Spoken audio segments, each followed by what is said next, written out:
وما خلقت الجن والإنس إلا ليعبدون.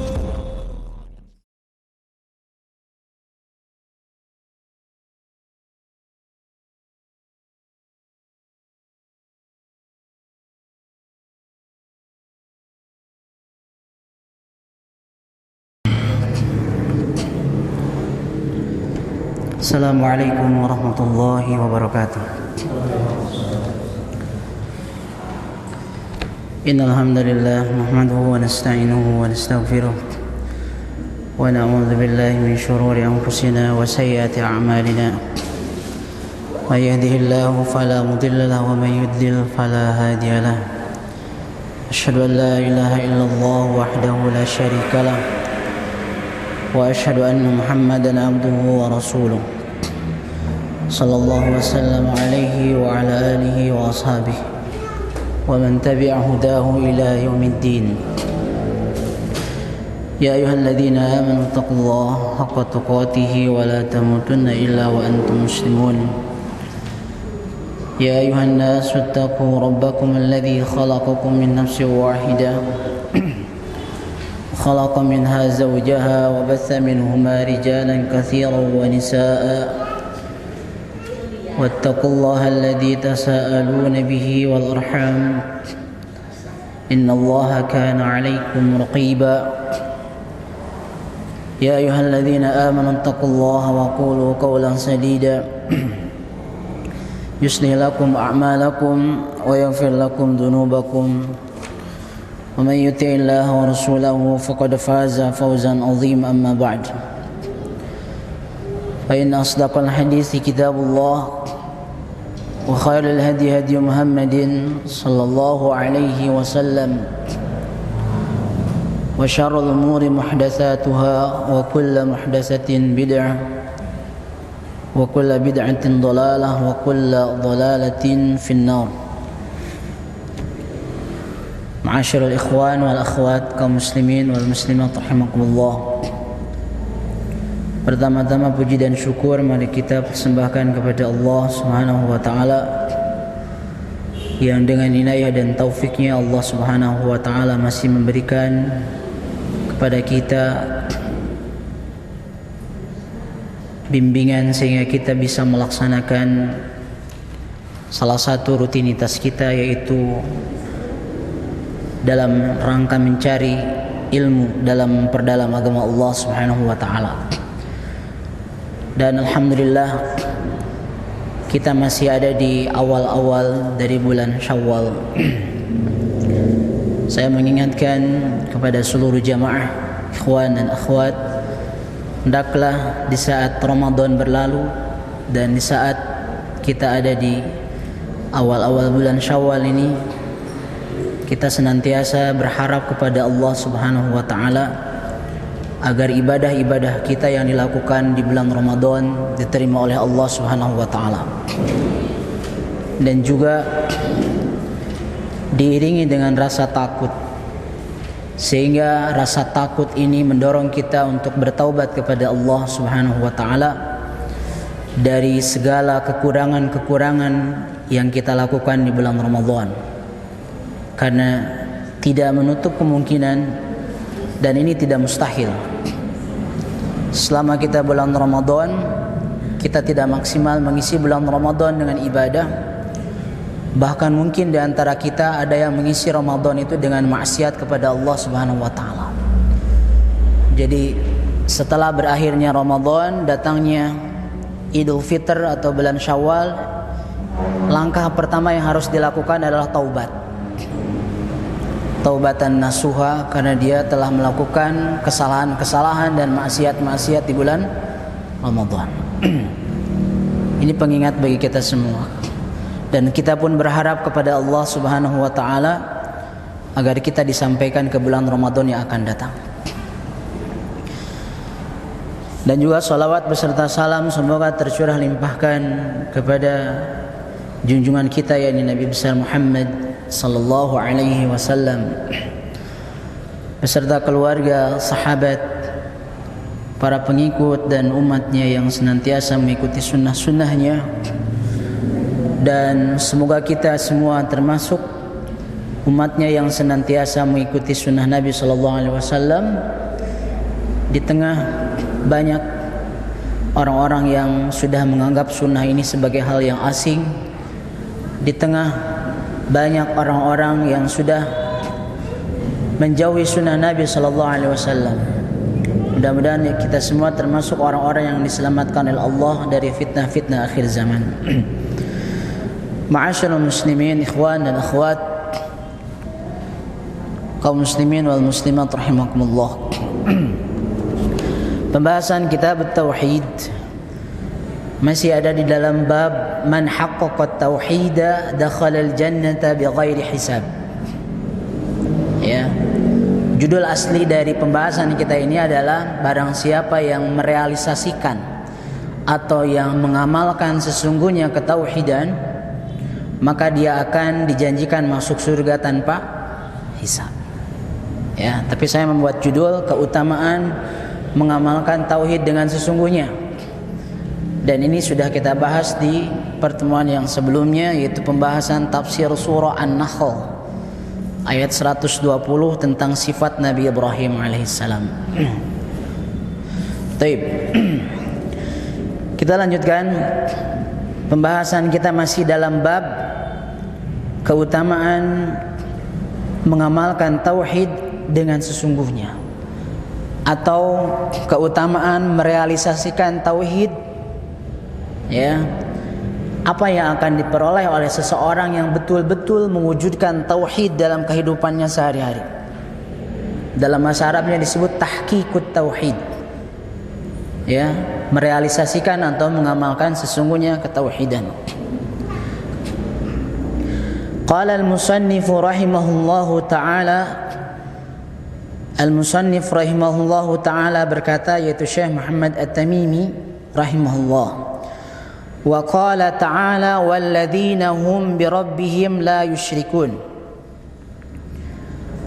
Kemudian Syekh Muhammad At-Tamimi rahimahullahu ta'ala menyebutkan sebuah ayat setelah mengutarakan pembahasan surah An-Nahl ayat 120. Kemudian Syekh rahimahullah menyebutkan atau membawakan satu dalil yang lain, yaitu surah Al-Mu'minun ayat 59. Allah Ta'ala berfirman, walladzina hum birabbihim la yusyrikun. Orang-orang yang disebut dengan merealisasikan tauhid atau mengamalkan tauhid dengan sesungguhnya, sifatnya disebutkan di sini adalah walladzina hum birabbihim la yusyrikun. Dan mereka-mereka yang tidak menyekutukan Allah terhadap Rabb mereka.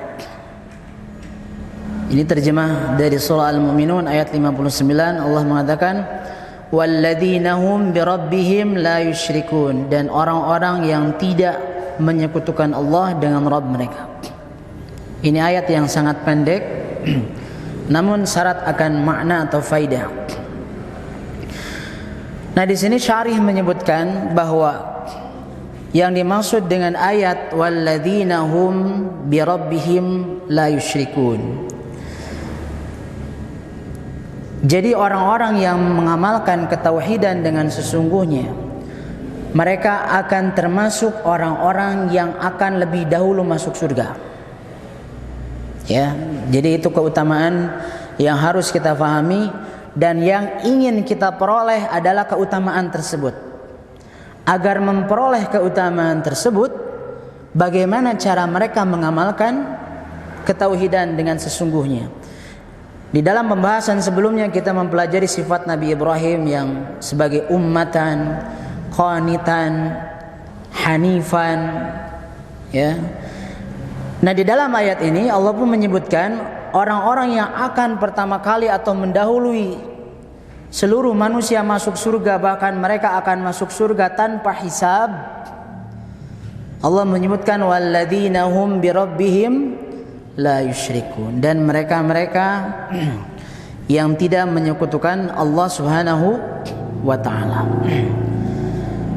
Nah, ikhwan dan akhwat yang dirahmati Allah Subhanahu wa taala, Di dalam ayat ini, ya, Allah Subhanahu wa taala mensifati atau menyebutkan sifat orang-orang yang akan terdahulu masuk surga. Sifat mereka ini la yusyrikun, mereka tidak menyekutukan Allah. Sebut saja mereka ini tidak memiliki perbuatan syirik. Tidak memiliki perbuatan apa? Syirik. Dan kita tahu bahwa di dalam pembahasan kitab tauhid, bahkan sering diulas di pembahasan-pembahasan yang lalu, bahwa syirik itu terbagi kepada dua macam. Yang pertama ada yang disebut dengan syirik apa? Syirik akbar. Yang kedua ada yang disebut dengan syirik asghar, atau dengan bahasa lain ada yang disebut dengan syirkun jaliyun, ada yang disebut dengan syirkun khafi. Ada syirik akbar dan ada syirik kecil. Syirik besar, ada yang syirik kecil. Nah, apa yang dimaksud dengan walladzina hum bi rabbihim la yusyrikun? Ini kategori orang yang mana? Yang mana mereka ini tidak akan didahului oleh orang-orang yang lain untuk masuk ke dalam surga Allah Subhanahu wa taala. Apakah orang-orang yang hanya menjauhi syirik besar, atau juga orang-orang yang menjauhi syirik apa? Syirik kecil. Karena kita tahu bahwa syirik di dalam pembahasan tauhid terbagi kepada dua macam. Nah, di sini disebutkan hada bi'atibari salamatihi min asy-syirkil asghar wa amma asy-syirkul akbar fala yuqalu fi tarkihi dzalik fatadabbar. Yani anna asy-syirkal akbar ijtanabu fasalimu minal kufri wal khulud fin nar faqat وليس فيه أنهم دخلوا في 70,000 وسبقوا إلى الجنة لأن اجتناب الشرك الأكبر لا يقتضي اجتناب الأصغر. Nah, ini perlu dipahami jamaah rahimakumullah. Jadi yang dimaksud dengan walladzina hum bi rabbihim la yusyrikun, mereka yang tidak menyekutukan Allah, yang akan memperoleh keutamaan bahwa mereka akan masuk surga pertama kali. Bahkan mereka akan masuk surga tanpa hisab, adalah orang-orang yang betul-betul bersih dari kesyirikan. Jangankan syirik besar, yang kita tahu bahwa syirik besar ancamannya apa? Orang-orang yang melakukan perbuatan syirik akbar, maka dia ini akan diancam akan masuk ke dalam neraka kekal selamanya. Al-khulud finnar. Mereka akan terancam abadi di mana? Di neraka Allah Subhanahu wa taala. Yang Allah maksud di dalam ayat ini walladzina hum bi rabbihim la yusyrikun, bukan hanya mereka ini menjauhi diri mereka dari kekekalan di neraka. Bisa kita maknai bukan hanya saja mereka ini menjauhi syirik akbar, tapi mereka pun menjauhi syirik kecil dan syirik yang samar. Apa syirik kecil atau syirik yang samar itu? Adalah syirik dalam niat atau amal salih. Makanya di sini para penjelas dari kitab tauhid ya, di dalam syarah-syarah kitab tauhid, bahwa yang disebut dengan la yusyrikun, satu, mereka menjauhi syirik akbar dalam 3 aspek tauhid. Dan kita tahu bahwa tauhid itu terbagi kepada 3 macam, yaitu tauhid apa? Rububiyah, tauhid uluhiyah, dan yang ketiga tauhid asma wa sifat. Nah, seseorang dikategorikan terbebas dari syirik bila mana dia ini betul-betul menjauhi syirik dalam 3 aspek. Yang pertama, syirik fir rububiyah. Ini contohnya seperti Fir'aun. Ya, Fir'aun menyatakan bahwa dirinya adalah apa? Rabb, bahwa dirinya adalah sang pencipta. Bahkan lebih dari itu, dirinya patut disembah. Termasuk juga syirik fil uluhiyah. Tidak boleh ada sesembahan selain Allah. Tidak boleh kita ini berdoa kepada selain Allah. Karena ini termasuk kategori syirik akbar. Termasuk juga syirik fil asma was sifat. Misalkan kita menyamakan Allah Subhanahu wa taala dengan makhluknya, berarti ini syirik fil asma was sifat. Ini termasuk kategori syirik akbar. Ini termasuk kategori syirik akbar. Nah, syirik yang paling tidak tampak atau yang sangat samar, bahkan di dalam riwayat-riwayat hadis disebutkan ini lebih sama daripada daripada semut yang berjalan di malam hari di tengah batu yang hitam, yaitu syirik fil amal ini, yang disebutkan Allah Subhanahu wa taala di dalam surah Al-Kahfi, "Wa man kana yarju liqa'a rabbih falyamal 'amalan shalihan wa la yusyrik bi'ibadati rabbih ahada." Nah, ini yang dimaksud dengan syirik fil amal. Barang siapa yang mengharapkan pertemuan dengan siapa? Rabbnya, maka kata Allah, "Falyamal 'amalan shalihan", maka hendaklah dia beramal salih, wa la yusyrik bi'ibadati rabbih ahada, dan janganlah dia mempersekutukan dalam ibadahnya kepada Rabbnya dengan satupun. Tidak boleh di dalam dirinya atau di dalam hatinya di saat dia beramal soleh ada tujuan-tujuan duniawi selain Allah Subhanahu wa taala. Ini disebut dengan syirik apa?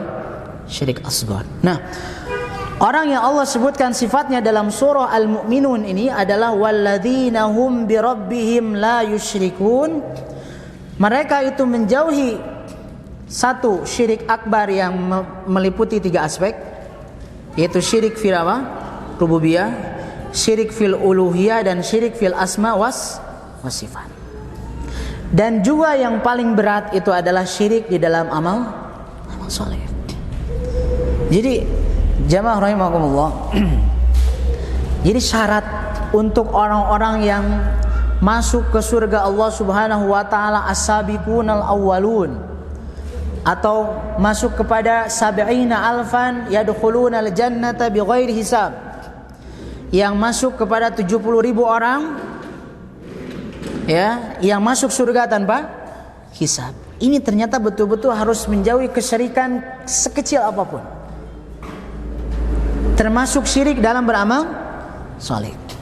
Timbul pertanyaan, bagaimana misalkan si fulan misalkan, ya karena memang kalau syirik akbar ini harus kita usahakan, karena ini adalah bainal kufri wal iman. Tapi mungkin di antara kita di saat beramal soleh kita tidak bisa terlepas dari noda-noda apa? Riya, atau disebutnya noda syawaibur riya. Bagaimana kalau mamanya seseorang, ya misalkan kita ini berharap agar masuk ke dalam golongan 70.000 orang yang masuk surga tanpa hisab. Tapi misalkan jemaah rahimakumullah, kita ini pernah melakukan riya dalam beramal, bisakah dia masih berpeluang untuk masuk ke surga Allah tanpa hisab? Bisa atau tidak? Bisa atau tidak? Masih bisa. Ya, asalkan dengan syarat sebelum dia mati dia bertaubat kepada Allah Subhanahu wa taala. Ini. Jadi apapun itu, dosa apapun itu, selama dia bertaubat kepada Allah Subhanahu wa taala, dia menyadari bahwa ada salah satu amal saleh, misalkan dia ini merasakan saya ini riya, dia taubati kepada Allah Subhanahu wa taala, semoga dengan itu dia mati dan dia tidak membawa dosa riya tersebut.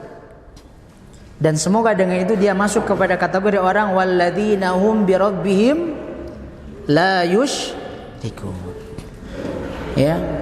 Jadi memang jamaah rahimakumullah, orang yang Allah sebutkan di dalam surah Al-Mu'minun ayat 59 ini memang betul-betul kategori orang-orang yang betul-betul ikhlas. Ikhlas dalam tauhid dan ikhlas dalam beramal. Ya makanya inilah kita ini di dalam amal saleh ini kita harus berhati-hati. Jadi syaitan itu betul-betul pandai sekali, karena dia ini al-waswas. Dia ini sering membisikkan kepada apa? Manusia. Ya, bila mana dia tidak bisa masuk di dalam babul kibar wal ujub, misalkan dia masuk dari pintu riya. Dia tidak masuk dari bisa pintu riya, maka dia masuk dari pintu sum'ah. Masuk dari berbagai pintu. Makanya kita terus berusaha, misalkan kita menyadari ada salah satu amal kita pernah dihinggapi oleh ria, maka kita segera taubati. Karena bagaimanapun juga ria ini adalah perbuatan dosa. Ria ini adalah perbuatan apa? Dosa. Karena kita sudah mempersembahkan amal bukan kepada siapa? Bukan kepada Allah. Ya. Nah, makanya segera di saat kita mendengarkan ayat ini, walladzina hum birabbihim la yusyrikun, kita merasa bahwa kita tidak menyembah kepada selain Allah, kita tidak berdoa kepada selain Allah, kita sudah bisa menjauhkan diri dari kekekalan dari neraka. Namun di saat ada orang yang ria, apakah orang tersebut masih bisa masuk neraka? Masih bisa? Masih bisa. Walaupun orang tersebut tidak divonis oleh Allah khalidina fiha, tidak akan selamanya di mana?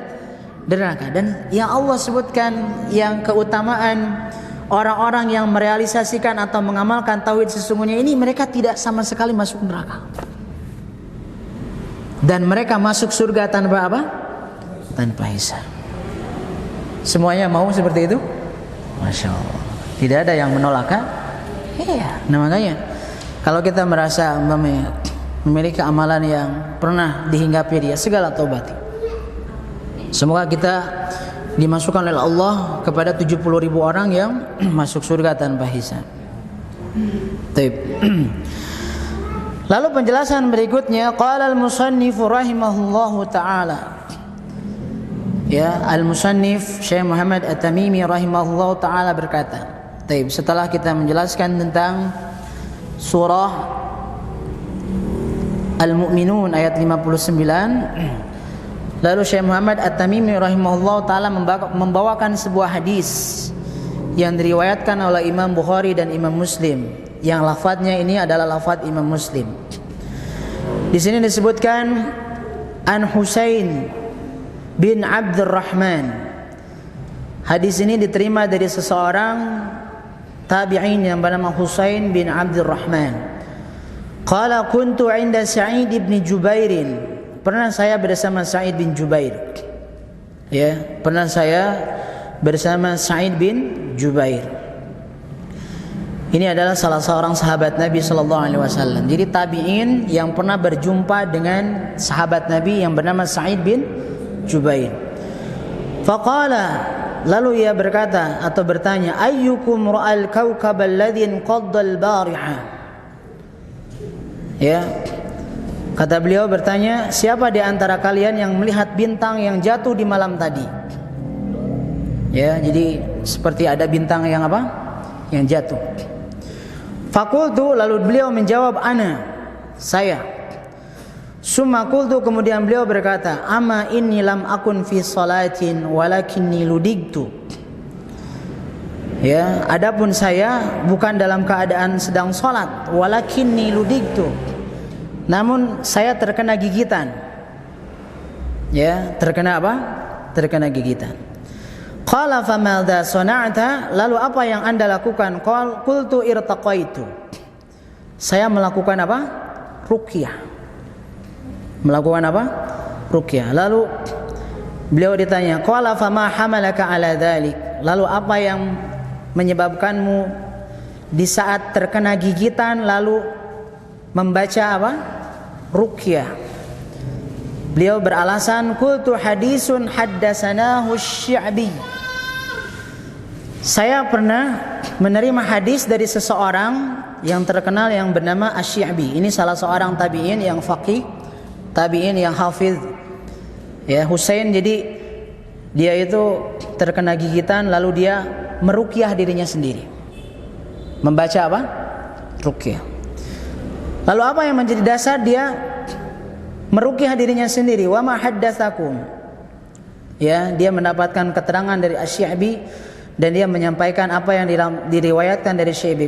Qultu haddatsana an Buraidah bin Husayb annahu qala la ruqyata illa min 'ainin aw hummatin.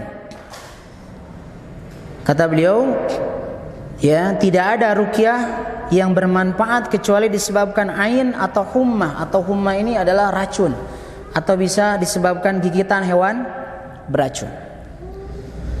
Annahu qala, beliau Nah, ini disebutkan qala qad ahsana man intaha ila ma sami'. Dia telah melakukan kebaikan karena dia telah mendengarkan sesuai dengan apa yang disampaikan dari Nabi sallallahu alaihi wasallam. Lalu beliau membawakan hadis dari Ibnu Abbas. Yang hadisnya ini disebutkan dalam hadis riwayat Muslim. Nabi SAW yang pernah mengabarkan kepada Ibnu Abbas, uridat alayyal umamu, pernah disodorkan kepadaku beberapa umat. Ya, nah ini kita baca dulu matan hadisnya. Fara'aitun nabiyya wa ma'ahu rahtu. Lalu aku melihat seorang nabi dan dia diiringi oleh satu kelompok. Jadi rahat di dalam bahasa Arab itu iringan kelompok banyak orang. Jadi kalimat ra'aitu ini ada yang menyebutkan bahwa ini ada nabi ini dalam keadaan sadar, mendapatkan wahyu dari siapa? Allah. Ada yang menyebutkan bahwa nabi dalam keadaan tertidur, lalu nabi bermimpi. Dan kita tahu bahwa mimpi nabi itu adalah apa? Wahyu. Jadi mimpi yang dilihat Nabi SAW dalam tidur itu adalah wahyu. Jadi di dalam penglihatan Nabi SAW bahwa ada seorang nabi yang diiringi oleh sekelompok manusia. Ya. Wan nabiyya wa ma'ahu rajul war rajulan. Ini di hari kiamat jemaah rahimakumullah. Dan ada juga seorang nabi yang diiringi oleh satu orang dan dua orang. Jadi nabi yang Allah utus itu memang pengikutnya macam-macam. Ada yang banyak, ada yang lumayan banyak, ada yang sedikit. Ada yang nabi cuma diikuti oleh satu dua orang. Ini masih disebut torhot lah ini jamaah ini. Ini diikuti cuma satu dua orang. Ya. Nah, lalu Nabi mengatakan, "Wan nabiyya wa laysa ma'ahu ahadun." Ada juga nabi yang tidak ada pengikutnya sama sekali, Masya Allah. Nabi yang mendakwahkan apa yang disampaikan oleh Allah, tapi sama sekali tidak apa yang mengikutinya. Di hari kiamat dia itu sendiri, tidak ada yang mengikuti. Jadi ada nabi itu yang pengikutnya banyak, ada nabi yang diikuti oleh beberapa orang, satu dua orang, ada nabi yang sama sekali tidak ada pengikutnya.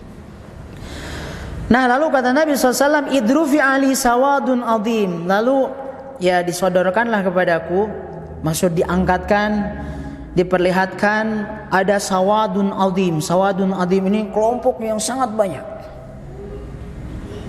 Ya, manusia yang tidak terhitung banyaknya. Kalau ar-rahat itu masih bisa terhitung. Itu dalam bahasa Arab. Jadi ar-rahat itu golongan yang masih bisa terhitung. Ternyata ada nabi yang pengikutnya sangat banyak. Lalu Nabi mengatakan, fadhanantu annahum ummati. Saya menduga bahwa itu adalah umatku. Ini kata siapa? Kata Rasulullah sallallahu alaihi wasallam. Faqila li hadza Musa wa qaumuhu. Lalu dikatakan kepada Rasulullah itu adalah Musa dan kaumnya. Jadi kita bisa simpulkan dari matan hadis ini berarti Nabi Musa ini mendakwahi banyak orang. Bani Israel itu jumlahnya banyak. Tapi kita baca di dalam surah Al-A'raf, dari sekian ribu orang umat Nabi Musa, berapa orang yang terbaik? Ada yang tahu? Waqtara Musa qaumahu 70 rajulan lil miqatina. Ada berapa orang? 70 orang. Bayangkan, umatnya banyak. Tapi yang terbaik di antara mereka yang mengikuti ajaran Nabi Musa, tidak pernah menyekutukan Allah di saat beliau 40 hari kan? Tidak pernah ada penyembahan kepada patung anak sapi yang dibuat oleh siapa? Samiri. Itu hanya berapa orang? 70 orang. Baik. Fanadhartu faida sawadun azim. Lalu aku pun melihat ternyata ada pula apa? Manusia yang banyak pula. Nah, lalu dikatakan faqila li hadhihi ummatuk. Nah, jadi bisa kita simpulkan di antara sekian nabi yang banyak pengikutnya adalah umat Nabi Musa alaihissalam dan umat Nabi Muhammad sallallahu alaihi wasallam. Jadi ini menempati dua peringkat terbanyak. Umat Nabi Musa alaihissalam dan umat Nabi Muhammad sallallahu alaihi wasallam. Sampai menyebutkan kata Nabi sawadun azim. Jadi orang Arab kalau menyebut sawadun azim jumlahnya tidak terhitung. Saking apanya? Banyak. Ya. Lalu dikatakan itu umatmu Muhammad. Oh, berarti itu umat Nabi. Lalu dikatakan dalam penglihatan itu wa ma'ahum sab'una alfan yadkhuluna al-jannata bighairi hisabin wala adab. Lalu di antara umat yang banyak tersebut ada 70.000 orang yang mana mereka masuk surga Allah tanpa hisab dan tanpa adab. Ini orang yang mengamalkan tauhid sesungguhnya itu masuk kepada kategori ini. Mereka ini masuk surga tanpa hisab dan tanpa apa? Tanpa adab. Tanpa hisab berarti tidak ada perhitungan di hadapan Allah. Di saat orang lain munaqasyah di hadapan Allah masalah halal dan haram, masalah syubhat dalam harta dan lain sebagainya, orang ini lewat. Dan dia sama sekali tidak terkena adab sedikit pun. Di mana? Di neraka. Berarti yang 70.000 ini hanya di umat siapa? Nabi SAW. Ini keistimewaan kita. Dari sekian umat Nabi Muhammad SAW yang banyak, yang masuk surga tanpa hisab dan tanpa adab hanya berapa? 70.000. Summa nahadha.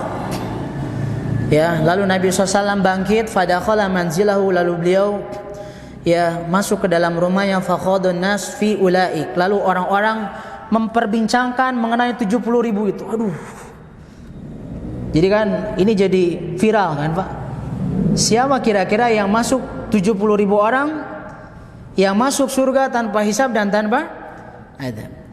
Fala'allahumul ladzina sahibu Rasulullah sallallahu alaihi wasallam. Mungkin mereka sebagian mengatakan mungkin mereka seluruhnya adalah mereka yang pernah bersahabat atau sahabat Rasulullah semuanya sallallahu alaihi wasallam. Wa qala ba'duhum, sebagian mereka membicarakan fala'allahumul ladzina wulidu fil Islam falam yusyriku billahi syai'a. Bisa saja mereka ini adalah orang-orang yang terlahirkan dalam keadaan Islam dan mereka sama sekali tidak menyekutukan Allah sedikit pun. Wa dzakaru asya, lalu mereka mengutarakan beberapa hal. Jadi ini sempat jadi perbincangan baik di kalangan sahabat atau tabi'in. Ya, siapa sebenarnya yang masuk surga tanpa hisab dan tanpa adab? Fa kharaja alaihim Rasulullah sallallahu alaihi wasallam. Lalu Rasulullah SAW keluar dari rumahnya dan mengabarkan kepada para sahabat. Jadi ini melerai apa perbincangan yang terjadi. Wah, sepertinya ini yang berpeluang sahabat Rasul semua. Jadi kita semua tidak berpeluang, jemaah. Oh, tidak seperti itu.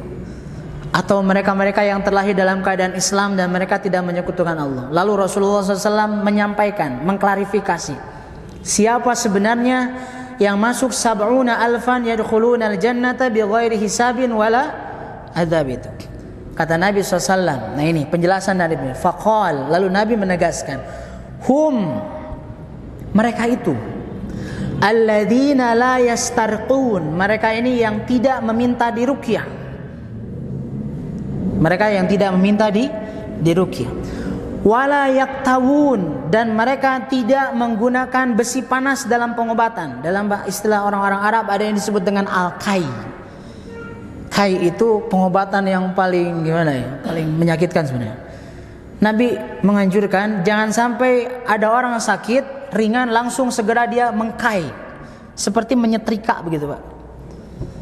Jadi kulit kita ya dikenai dengan besi yang sangat panas. Ini seperti disetrika. Makanya dalam bahasa Arab setrikaan apa? Mikwah. Ya, besi panas kan? Besi panas. Mereka tidak meminta diruqyah wala yaktawun, dan mereka tidak melakukan kai wala yatatayyarun, dan mereka tidak memiliki sifat tatayyur. Tatayyur itu menganggap sial dari segala hal. Wa ala rabbihim yatawakkalun, dan mereka selalu atau hanya bertawakal kepada Rabb mereka, yaitu Allah Subhanahu wa taala.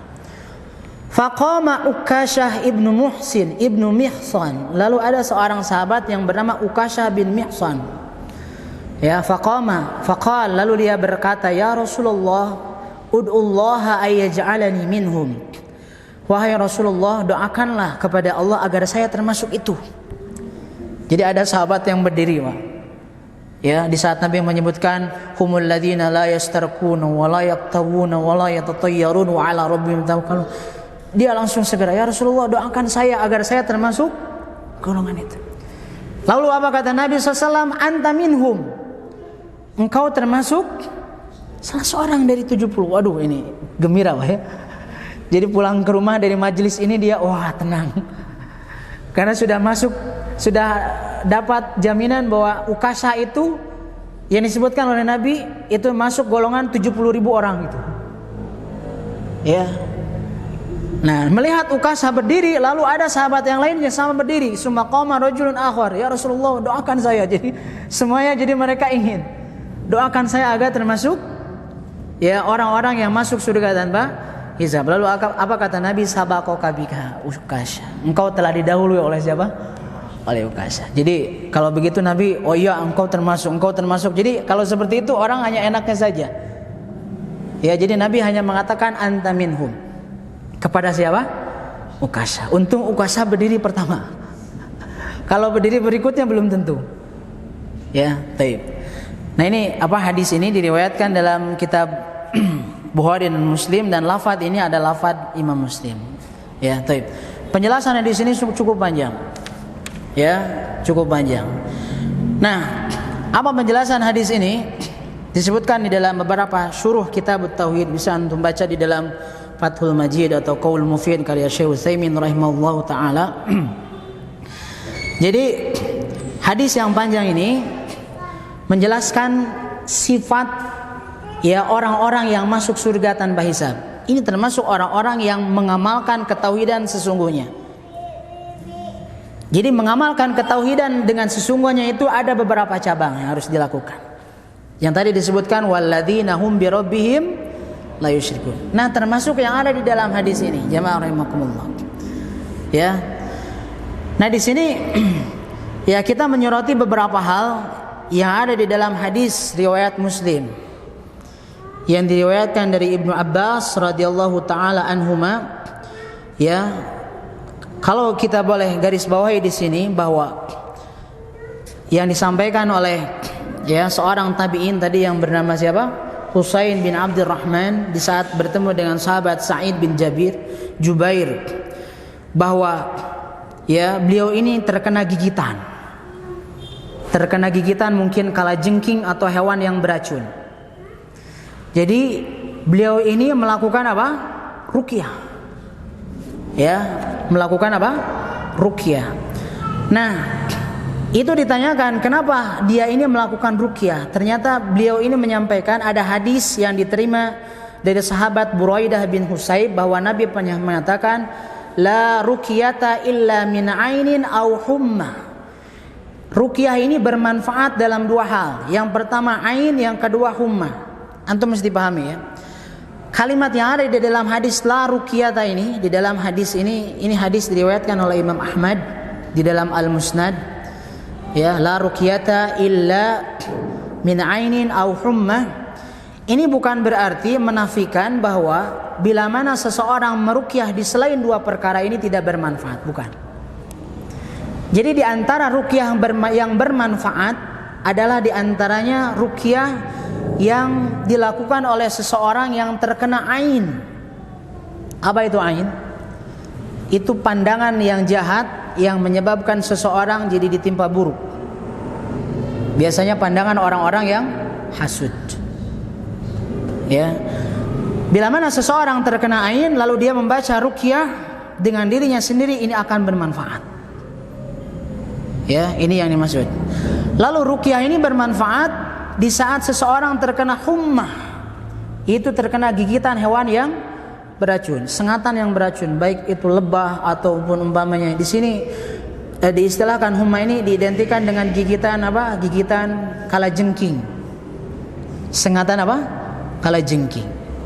Jadi ini amalan yang dilakukan oleh salaf. Bila mana terkena sengatan itu langsung dia membaca ayat-ayat ruqyah, membaca muawwidhatain, membaca surah Al-Ikhlas, membaca ayat kursi. Ini kata Nabi SAW, ruqyah ini diantaranya bermanfaat dalam dua hal, di dalam ain atau di dalam sengatan gigitan yang beracun. Namun para ahli hadis menyebutkan bahwa bukan berarti hanya ruqyah ini hanya bermanfaat di dalam dua hal ini, bukan. Jadi kalimat la ruqyata ini bukan menjadi hasr, pembatasan bahwa ruqyah hanya bermanfaat dalam doa, bukan.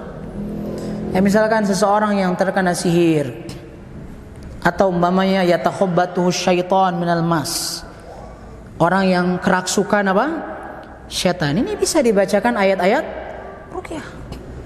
Atau umpamanya orang yang sakit pun, apakah bermanfaat di sana ayat-ayat ruqyah? Bermanfaat. Karena Allah menyebutkan wa nunazzilu minal Qur'an ma huwa syifaa'un wa rahmah. Allah menurunkan Al-Qur'an itu berfungsi sebagai apa? Syifa. Syifa itu artinya apa? Obat, penawar.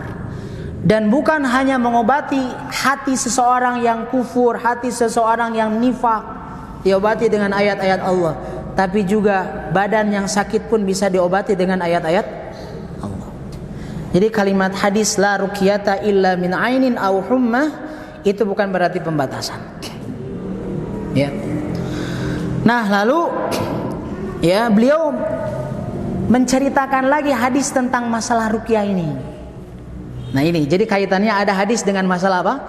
Ruqyah. Nah, makanya ini dikaitkan dengan masalah pembahasan tema kita, ya, yaitu ada orang-orang yang masuk surga tanpa hisab dan tanpa adab. Mereka ini adalah orang-orang yang mengamalkan tauhid dengan sesungguhnya. Ya, nanti disebutkan sifatnya dalam lanjutan hadis ini. Dan di dalam hadis yang dibawakan tadi oleh oleh Husain bin Abdurrahman, beliau menerima hadis itu dari Ibnu Abbas bahwa dulu atau Nabi SAW dulu pernah melihat disodorkan beberapa umat. Ada nabi yang diikuti oleh beberapa kelompok orang. Ada nabi yang diikuti oleh 2 orang, 1 orang. Ada nabi yang diikuti oleh banyak orang. Di antara umat terbanyak di sana adalah umat Nabi Musa alaihissalam dan umat Rasulullah sallallahu alaihi wasallam. Jadi dari apa yang disampaikan ini, ya, di sini dapat kita pahami bahwa nanti di yaumul qiyamah kita ini akan disaksikan oleh para nabi kita. Disaksikan oleh nabi-nabi kita. Ya, bahkan di dalam surah An-Nisa, mungkin antum pernah baca salah satu riwayat yang menjelaskan bahwa Ibnu Mas'ud, sahabat Nabi yang suaranya sangat bagus dalam tilawah Al-Quran, beliau ini pernah membacakan ya ayat Al-Quran surah An-Nisa dari ayat pertama sampai ayat yang membuat Nabi menangis. Apa ayat yang membuat Nabi nangis? Fa kaifa idza ji'na min kulli ummatin bisyahid wa ji'na bika ala haula'i syahida. Di saat Ibnu Mas'ud sampai kepada ayat fa kaifa idza ji'na min kulli ummatin bisyahidin wa ji'na bika ala haula'i syahida, langsung Nabi mengatakan berhenti. Apa yang membuat Nabi sampai bersedih di saat Ibnu Mas'ud mengatakan ayat itu? Ini di saat nanti di yaumul qiyamah bahwa setiap rasul dan nabi ini akan dijadikan sebagai saksi di hadapan siapa? Allah. Jadi jamaah rahimakumullah, ini dalam kajian kemarin di dalam kitab Masailul Jahiliyah, kita ini tidak usah perlu umpamanya kita banyak mengaku diri bahwa kita ini adalah umat Nabi Muhammad SAW, pengakuan dan pengakuan, lalu kenyataannya pengamalannya tidak ada. Yang kita harus perbanyak adalah pengamalan terhadap sunnah Nabi SAW. Karena di yaumul qiyamah wajina bika ala haula'i syahida, kata Allah. Engkau nanti akan menjadi saksi untuk mereka, yaitu umatnya, termasuk kita. Jadi kita ini yang kumpul di sini, betul tidak kita ini umat Nabi Muhammad? Itu akan disaksikan oleh siapa? Rasulullah SAW. Jadi kita tidak bisa bicara, karena Nabi menjadi saksi di hadapan Allah Subhanahu wa ta'ala. Tapi kita jeda dulu untuk melaksanakan sholat isya. Wa sallallahu ala nabiyyina Muhammadin wa ala alihi washabihi wasallam. Assalamualaikum warahmatullahi wabarakatuh.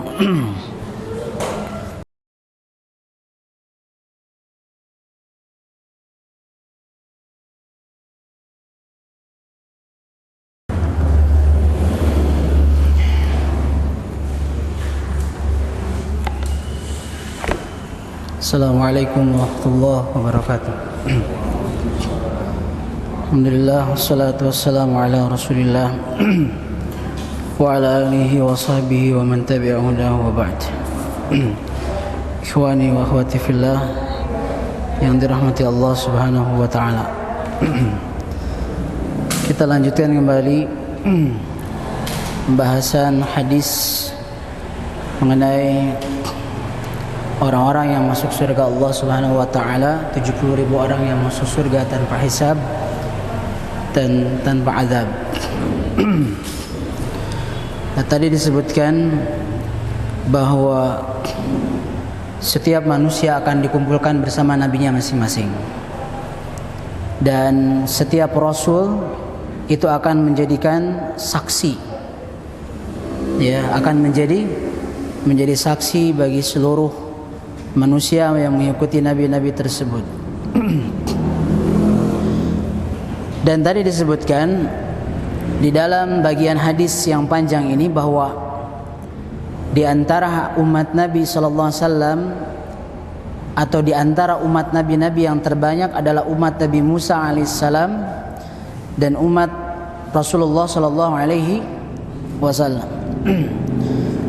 Sehingga di saat Nabi SAW melihat kelompok yang pertama kali datang banyak, itu ternyata mereka itu disangka umat Nabi SAW. Ternyata bukan. Ternyata mereka itu adalah umat Nabi Musa alaihis salam. Namun di saat kelompok yang kedua datang, maka mereka itu sama banyak seperti umat Nabi Musa alaihis salam, namun memiliki perbedaan. Ya, ini disebutkan di dalam hadis-hadis yang sahih. Ya, disebutkan dalam hadis-hadis yang sahih. Ini keistimewaan umat-umat Nabi Muhammad sallallahu alaihi wasallam atau umat Nabi sallam di saat mereka dikumpulkan oleh Allah Subhanahu wa taala di yaumul qiyamah. Ya, di yaumul qiyamah. Maka mereka memiliki ciri. Mereka ini ya datang, disebutkan dalam hadis Nabi, fa inna ummati ya'tuna yaumal qiyamah gurran muhajjalin min asaril wudu. Nah, ini keistimewaan umat Rasulullah sallallahu alaihi wasallam. Di saat umat Nabi Musa itu banyak jumlahnya, tapi biasa-biasa saja. Namun umat Nabi Muhammad sallallahu alaihi wasallam itu juga sama banyaknya, namun mereka datang dengan keadaan yang berbeda. Bahkan disebutkan ya di dalam hadis sahihain bahwa Nabi SAW menghalangi orang yang bukan termasuk umatnya untuk masuk ke dalam haud, yaitu apa? Telaga, yang airnya nanti hanya dapat diminum oleh orang-orang yang betul-betul menjadi umat Nabi Muhammad SAW. Pernah sahabat ditanya identitas nanti yang membedakan antara umat Nabi Muhammad SAW dengan umat Nabi yang lain. Pernah ditanya, kaifa ta'arifu ummatak? Bagaimana anda wahai Rasulullah bisa mengenal bahwa mereka adalah umat engkau? Apa kata Nabi SAW? Sebagaimana di dalam hadis Nabi SAW tadi disebutkan, fa inna ummati ya'tuna yaumal qiyamati gurran muhajjalina min asaril wudu. Jadi di hari kiamat umat Nabi Muhammad SAW itu akan datang dengan keadaan wajah dan tangannya bercahaya. Wajah dan tangannya bercahaya. Itu akibat dari apa? Min asaril wudu. Dari bekas-bekas apa? Air wudu. Nah, makanya ini di dalam masalah wudu disunahkan ada amalan yang disebut dengan itolatul gurrah wa tahjil. Apa? Itolatul gurrah wa tahjil itu di saat kita membasuh wajah, kita melebihkan sampai ke bagian bawah. Kan wajah itu di dalam bahasa Arab itu adalah muka yang kelihatan di saat kita berhadapan. Itu disebutnya apa? Wajah. Sedangkan ini bukan termasuk wajah. Nah, yang disebut dengan itolatul gurrah itu dianjurkan sampai sini. Ya, dianjurkan sampai sini. Melebihkan basuhan wajah. Dan juga melebihkan basuhan tangan, disebutnya tahjil. Disebutnya apa? Tahjil. Ya, biasanya kan Allah menyebutkan dalam surah Al-Maidah ayat 6 apa? Pagsilu wujuhakum wa aydiyakum ilal marafiq. Kita itu diperintahkan oleh Allah untuk membasuh tangan itu sampai apa? Kedua siku, sampai kedua siku. Namun disunahkan ini tahjil, italatut tahjil. Jadi sampai dilebihkan. Tapi tidak sampai ke atas. Ya, dilebihkan di dalam membasuh apa? Tangan. Nah, inilah yang menjadikan identitas nanti di hari kiamat. Umat Nabi Muhammad SAW itu datang dalam keadaan wajah dan tangannya bercahaya. Jadi Nabi mengenal bahwa umatnya itu datang dalam keadaan gurran muhajjalina min asaril wudu. Satu sisi banyak, satu sisi mereka ini memiliki kelebihan. Nah, maka para ulama menyimpulkan ini jelas ya, dari sisi banyaknya sama dengan Bani Israel umat Nabi Muhammad SAW, tapi keistimewaannya lebih. Berarti umat Nabi Muhammad SAW ini lebih baik daripada umat Nabi Musa alaihissalam. Ya, jadi itulah yang dimaksud dengan ternyata umat Nabi Muhammad SAW itu memiliki ciri tersendiri. Lalu yang paling mengejutkan dan ini yang paling betul-betul membuat iri seluruh umat, bahwa tidak ada umat yang lain yang seperti ini, bahwa ada di antara umat Nabi Muhammad SAW itu yang 70.000 orang. Ini sebenarnya termasuk angka yang sedikit. Kalau kita hitung secara statistik dari umat Nabi Muhammad SAW yang pertama, di saat bi'sah Nabi diutus sampai akhir zaman, ini sedikit. Yang jumlahnya hanya 70.000. Ya, maka pernah ada sahabat yang di dalam riwayat lain bertanya, "Ya Rasulullah, bisakah 70.000 ini ditambah?" Tidak bisa. Ini sudah kuota dari Allah. Terbatas, jadi hanya berapa orang? 70.000. Jadi tidak bisa ditambah. Dan ini hanya ada di umat Nabi Muhammad SAW. Nah, lalu di saat disebutkan bahwa di antara umat Nabi SAW itu ada yang 70.000 orang yang masuk apa? Masuk surga tanpa hisab dan tanpa adab. Ini jadi apa? Jadi perbincangan di antara mereka. Mungkin ini khusus para sahabat Nabi. Ini tabi'in yang mengatakan ini. Mungkin enak ya orang-orang yang menjadi sahabat Nabi ini akan masuk 70.000 orang. Masuk surga tanpa hisab dan tanpa adab. Lalu ada orang di antara mereka mengatakan mungkin mereka yang sudah terlahir dalam keadaan Islam. Sedangkan kita ini pernah syirik. Ya, pernah apa? Pernah syirik. Jadi kan tidak dipungkiri ada di antara mereka yang dulunya pernah kufur. Di antara sahabat pun ada yang pernah di antara mereka kufur, lalu mereka Islam. Mungkin mereka yang tidak pernah terjamah oleh kesyirikan dan kekufuran sama sekali. Bahkan ada di antara mereka yang menyebutkan mungkin mereka adalah syuhada, orang-orang yang gugur di medan perang sebagai apa? Syahid. Jadi di sini terjadi munadharah. Ya, jadi sahabat ini kalau diberikan pembahasan oleh Nabi, mereka bahas dulu. Ya, bertukar apa? Pikiran, munadharah. Nah, solusi yang terakhir itu biasanya datang dari siapa? Dari Rasulullah SAW. Lalu Rasulullah SAW keluar, ya, menyampaikan apa yang mereka perselisihkan. Lalu Nabi menyebutkan, humul ladzina la yastarqun wa la yatatayyarun wa la yaktawun wa ala rabbihim yatawakkalun. Jadi yang 70.000 orang yang masuk surga tanpa hisab dan adab itu memiliki 4 sifat. Sifat yang pertama adalah alladzina la yastarqun. Mereka-mereka yang tidak minta diruqyah bila mana mereka membutuhkan ruqyah tersebut disebabkan karena sakit dan lain sebagainya. Nah, oleh karena itu dari hadis ini bercabang kepada hukum ruqyah. Apa sebenarnya hukum ruqyah? Hukum ruqyah itu apa, Iwan? Para ulama menyebutkan ada khilafiyah mengenai hukum ruqyah. Ya, ruqyah kan? Ada ruqyah disebutkan ruqyah syar'iyyah atau ruqyah syirkiyah. Ya, kalau ruqyah syirkiyah jelas. Jampe-jampe atau dalam bahasa Sunda ada istilah apa? Jangjawokan begitu kan? Atau istilah-istilah yang lain lah. Istilah-istilah perdukunan. Ya. Nah, ini ruqyah ini dikenal dari dulu, dari semenjak orang-orang Arab bila mana terkena sihir dan lain sebagainya dikenal. Sehingga muncullah di dalam ilmu tauhid ada ruqyah syar'iyyah, ada ruqyah syirkiyah. Nah, ruqyah pada dasarnya ini para ulama ada yang menyebutkan makruh. Ada yang menyebutkan satu kelompok yang menyebutkan hukumnya apa? Makruh. Namun sebagian ulama mengatakan sunnah, dianjurkan. Jadi ada dua pendapat. Ya, ada yang menyebutkan makruh karena hadis ini, ada yang menyebutkan hukumnya apa? Sunnah atau dianjurkan. Taib. Nah, ini bingung loh, kan saya sering meruqyah misalkan. Atau kita sendiri sering meruqyah diri sendiri. Lalu bagaimana? Taib. Kita kaitkan dengan apa yang disebutkan dalam hadis ini.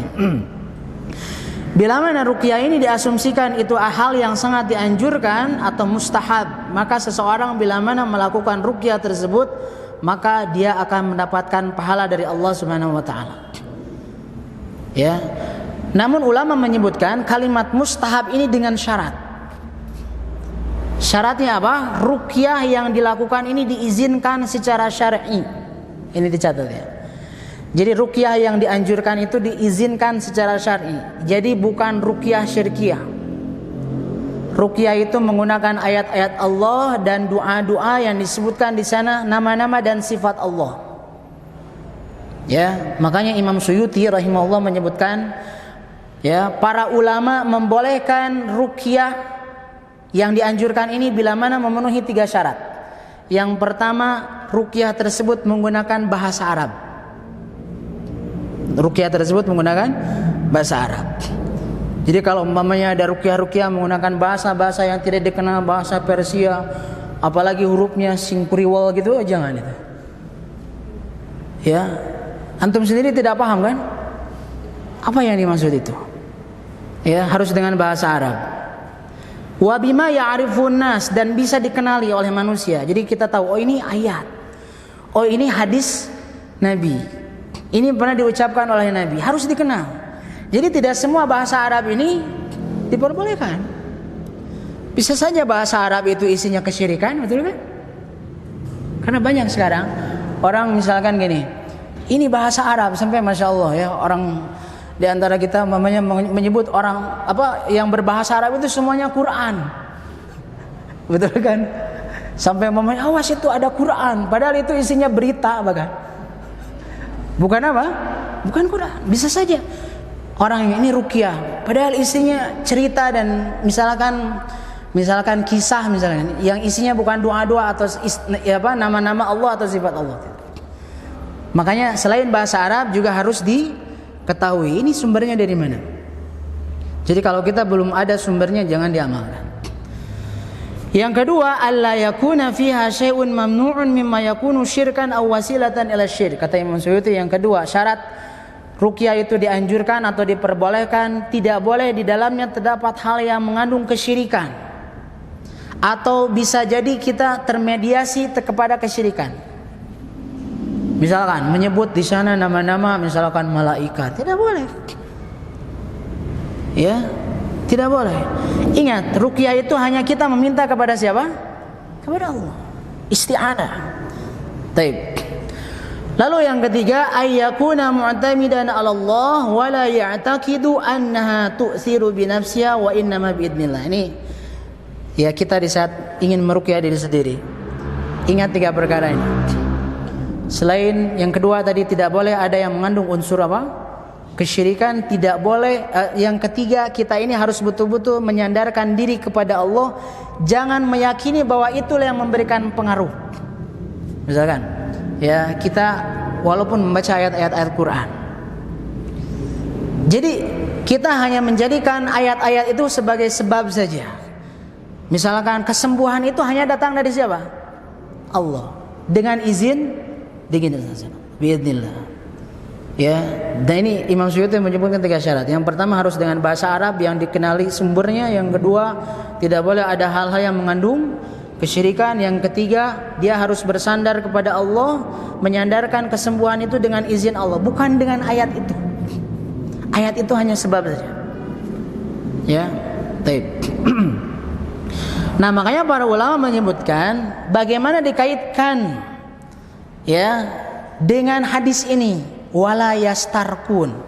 Jadi bukan berarti Nabi SAW melarang secara mutlak ruqyah, bukan. Ya kalau ruqyah syirkiyah jelas itu dilarang, karena itu menjadi sebab kita terjerumus kepada syirik. Nah ini kan orang-orang yang masuk surga tanpa hisab ini sebutlah levelnya lebih tinggi, high level. Ya, jadi mereka ini tidak meminta kepada orang lain untuk diruqyah, tapi lebih dianjurkan mereka ini meruqyah dirinya sendiri. Harus beda. Jadi ada yang disebut dengan apa? Irtiqa, ada yang disebut dengan istirqa. Irtiqa itu kita meruqyah diri kita sendiri. Kan kita bisa membaca ayat-ayat ruqyah. Ya. Nah, sedangkan istirqa ini kita meminta kepada orang lain untuk apa? Untuk meruqyah diri kita. Nah, ini jamaah rahimakumullah, apa sebabnya? Nah, ini timbul pertanyaan. Kenapa seperti itu sampai umpamanya orang yang meminta diruqyah itu tidak masuk golongan orang yang 70.000 yang masuk surga tanpa hisab dan adab.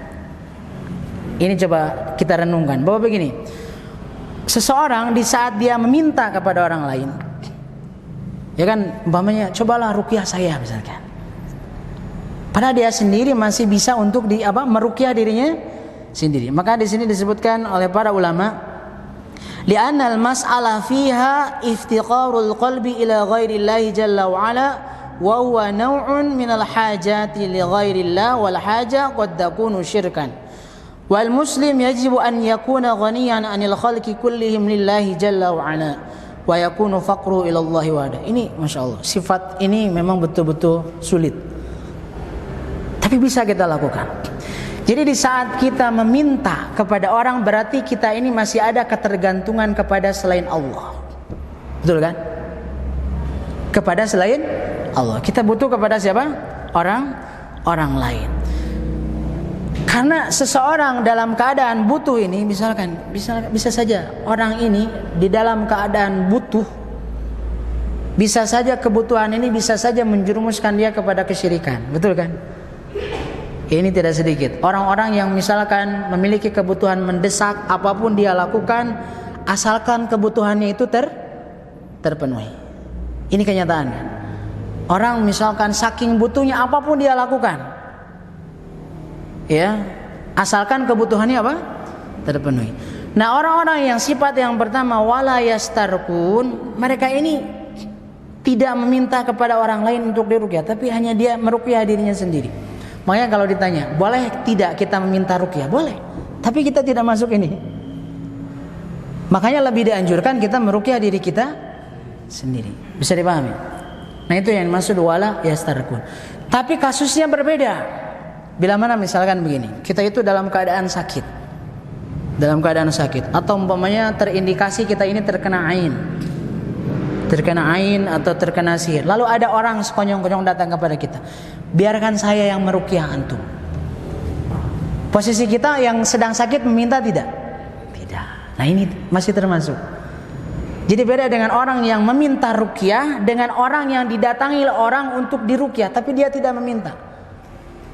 Ya, jadi memang hadis yang ini, kalimat yang paling sulit dipahami, muskil itu kalimat ini, wala yastarqun. Ada yang menyebutkan kalimat wala yarqun, dan ini dianggap keliru oleh ulama ahli hadis. Karena memang di dalam Islam ruqyah itu tidak dilarang mutlak. Ruqyah itu tidak dilarang secara mutlak. Hanya diperbolehkan dengan beberapa syarat. Tadi disebutkan 3 syarat tadi.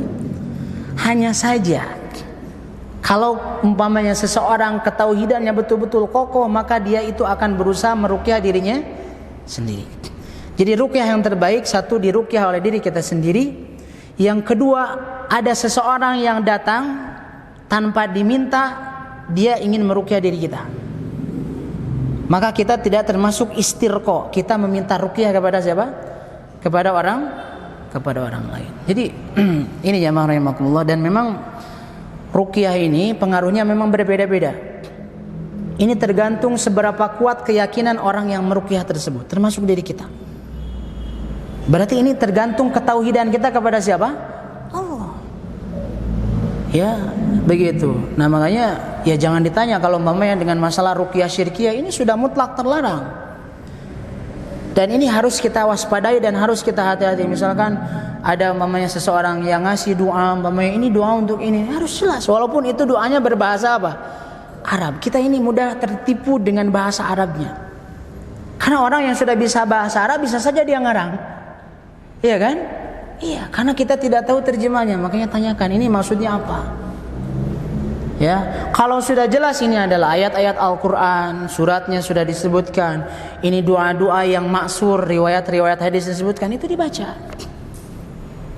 Ya, taib. Nah ini sifat yang pertama adalah wala yastarqun. Dan ini masih panjang jamaah rahimakumullah. Ya, penjelasan hadis ini insyaallah kita akan buat pertemuan di pertemuan yang ketiga. Karena apa? Mengenai masalah ruqyah, kemudian di sini ada tatoyur, kemudian ada pengobatan al-kai. Ini disebutkan dalam hadis ini. Dan ini ada keterkaitan dengan ketauhidan seseorang kepada Allah Subhanahu wa taala. Baik, ana kira pembahasan malam ini dicukupkan, mudah-mudahan bermanfaat. Hadza wallahu a'lam.